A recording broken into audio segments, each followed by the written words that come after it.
పూరా local. Andhra Pradesh deputy CM Janasena chief Pawan Kalyan Telangana రాష్ట్రంలోని జగిత్యాల జిల్లా కొండగట్టు ఆంజనేయ స్వామి ఆలయానికి రేపు రానున్నారు. టీటీడీ నిధులతో పలు కార్యక్రమాలకైతే ఆయన శంకుస్థాపన చేయనున్నారు. టీటీడీ నుంచి దాదాపు 35,19,00,000 వరకు అయితే నిధులు కొండగట్టు ఆలయానికి ఆంధ్రప్రదేశ్ ప్రభుత్వం అయితే కేటాయించడం జరిగింది. ఈ నేపథ్యంలో పవన్ కళ్యాణ్ అయితే తెలంగాణలోని జగిత్యాల జిల్లా కొండగట్టు ఆంజనేయ స్వామి ఆలయానికి అయితే రేపు రానున్నారు.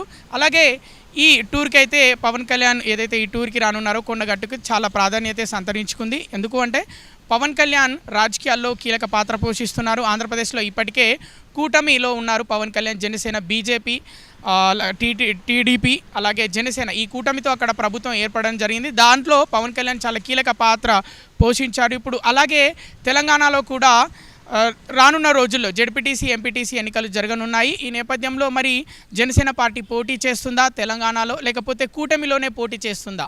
టీడీపీ అలాగే బీజేపీ, జనసేన ఈ మూడు పార్టీలు కలిసి మరి జెడ్పీటీసీ, ఎంపీటీసీ ఎన్నికల్లో పోటీ చేస్తాయా?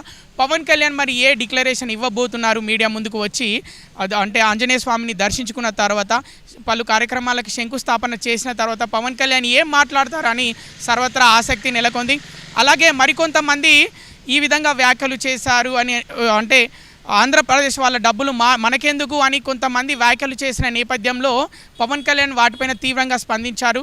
హైందవ ధర్మం ఎక్కడున్న హైందవ ధర్మమే, సనాతన ధర్మం ఎక్కడున్న సనాతన ధర్మమే, భారతదేశం అంతటా భారతదేశ పౌరులు ప్రపంచంలో ఎక్కడున్న అందరికీ హైందవ ధర్మం వర్తిస్తుంది, అది ప్రాంతాలతోటి విడదీయద్దు దాన్ని. అందుకే కొండగట్టుకి మేము టీటీడీ నుంచి నిధులు కేటాయించడం జరిగింది. గతంలో కూడా గత ప్రభుత్వం కూడా 10 సంవత్సరాలు పరిపాలించిన బీఆర్ఎస్ ప్రభుత్వం కూడా 100 కోట్లు కేటాయిస్తామని చెప్పినప్పటికీ కూడా, అంటే భద్రాచలాన్ని ఏదైతే యాదగిరిగుట్టను, యాదాద్రిని ఏ విధంగా అయితే అభివృద్ధి పరిచారో అలాగే అభివృద్ధి పరిచారు, అదేవిధంగా కొండగట్టుని కూడా అభివృద్ధి పరుస్తాము దాదాపు 100 కోట్లు కేటాయించి అని చెప్పినప్పటికీ కూడా అది నోచుకోలేదు.